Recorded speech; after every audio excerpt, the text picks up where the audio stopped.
Moi, je pars du principe qu'il n'y a pas de petit ou de grand patrimoine. Il y a le patrimoine. Et le patrimoine funéraire, c'est le patrimoine. Et ce patrimoine mérite d'être sauvé. C'est notre mémoire.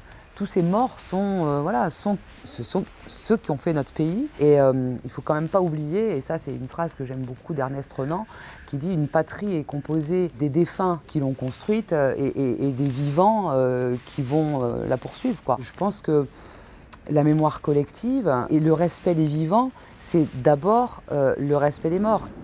C'est Auguste Comte qui disait c'est l'oubli des vivants qui fait mourir les morts. Il y a un côté peut-être pour certaines personnes un peu romantique, mais ça veut dire que ces gens-là sont seuls. Regardez, ça c'est la désolation. Je pense qu'il faudrait quand même qu'il y ait des gens qui puissent enlever un peu les détritus. Il y a une tombe qui est ouverte à un endroit, je ne sais plus où, et ça sert de poubelle, quoi. Sur toutes ces concessions, c'est noté, voilà, concession à perpétuité. Ça veut dire que vous reposez là indéfiniment, jusqu'à la fin des temps. En fait, la perpétuité n'existe plus vraiment pour toutes ces tombes-là, parce qu'une commune doit assurer la sécurité des biens des personnes. Donc quand vous avez une tombe qui commence à être peut-être considérée comme dangereuse, on est en droit de la détruire. Et c'est vraiment très encadré. On enlève la pierre tombale, on fait une réduction de corps, et on met ça dans une espèce de mini-cercueil à peu près de 30 cm, et on met ça dans l'ossuaire commun. Avant, la commune avait 3 ans. Elle faisait un constat, elle mettait un petit panneau, et si dans les 3 ans après le premier constat, aucun ayant droit s'était fait connaître, la commune avait le droit de détruire la tombe. Et maintenant, depuis 2022, la loi a changé, c'est passé à 1 an, ce qui réduit considérablement le temps de réaction des familles. En théorie, la loi oblige le maire de mettre tous les moyens nécessaires pour retrouver les ayants droit. Mais bon, généralement, c'est dans le meilleur des cas un courrier au dernier ayant droit connu qui a peut-être déménagé 10 fois depuis l'adresse qui figure sur le registre. Et sinon, ils se contentent de justement mettre cette petite pancarte. C'est un fait de société en fait. Les gens maintenant sont nomades. Avant, on naissait quelque part, on mourait quelque part et aller au cimetière voir son grand-père, son grand-oncle ou son père, c'était quelque chose qu'on faisait quasiment, enfin pas quotidiennement, mais au moins une fois par semaine. Et maintenant les gens s'en vont, et moi la première, mais toute ma famille est enterrée dans le sud. C'est vrai que c'est compliqué d'aller mettre des fleurs, entretenir. Moi je culpabilise beaucoup, mais c'est la vie qui est comme ça. Je pense que cette mesure-là va pousser d'autres personnes à opter pour l'incinération plutôt que se dire dans 15 ans je dégage, à quoi ça sert d'engager des frais de pierre tombale, parce que ça coûte très cher quand même. Moi je pense qu'on devrait faire un fichier national des reprises, un site internet où à chaque fois qu'on a l'intention de reprendre une tombe, on met le nom du défunt.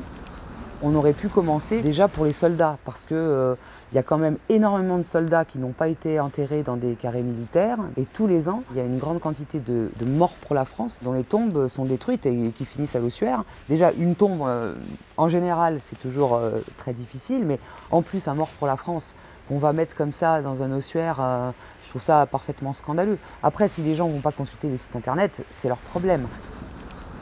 Il y a quand même des communes qui, sur le site de la mairie, ont un petit service où là, ils mettent les noms, mais c'est très très rare.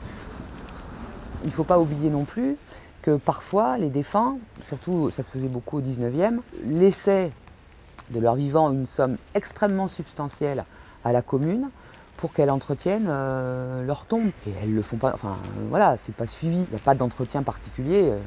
Là aussi, ils se disent, bon, on a autre chose à faire. Le contribuable risque de s'offusquer si on va nettoyer une tombe plutôt que de restaurer de réparer la porte de l'école.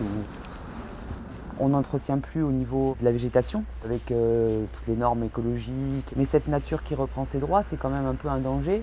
Parce que quand il y a des arbres ou des grosses plantes qui commencent à pousser au milieu des sépultures, ça fait bouger la pierre et ça précipite au mauvais état de la pierre tombale ou du monument. Et donc après, c'est là où éventuellement il va y avoir une procédure de reprise et la tombe va disparaître. Et je pense que cette absence d'entretien volontaire, je pense que ça va contribuer vraiment à l'accélération de la destruction de beaucoup de tombes du 19e ou du 20e existantes.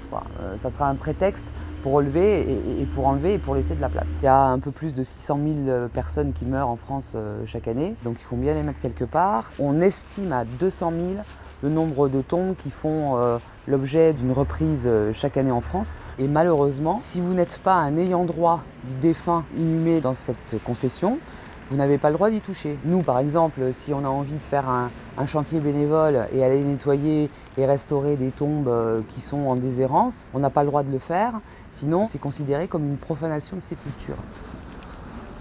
Moi, je pense que c'est un faux problème, cette histoire de place, parce qu'il y a de plus en plus de gens qui souhaitent être incinérés.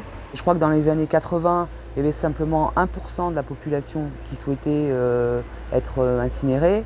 On est largement à 50% et il y a de plus en plus de gens qui pensent voilà, à l'incinération plutôt qu'à l'inhumation dans un cimetière. Surtout alors, dans des grands cimetières, notamment au Père-Lachaise, il y a énormément d'anciens sénateurs, d'anciens députés maires, enfin, des gens qui politiquement avaient une fonction, un pouvoir. J'avais lancé l'idée que, aussi bien au Sénat qu'à l'Assemblée nationale, il pourrait y avoir un fonds créé pour la restauration justement des tombes des anciens sénateurs et des anciens députés. Pour l'instant, c'est resté à l'état d'idée, mais les comédiens de la Comédie Française qui sont enterrés ici pourraient bénéficier aussi du soutien des nouveaux sociétaires, l'Académie de médecine pareil. Enfin, je veux dire, je pense qu'on pourrait faire du beau travail et qu'il pourrait se passer des choses un peu plus agréables dans les cimetières que de voir des caveaux éventrés, des vitraux détériorés et la désolation.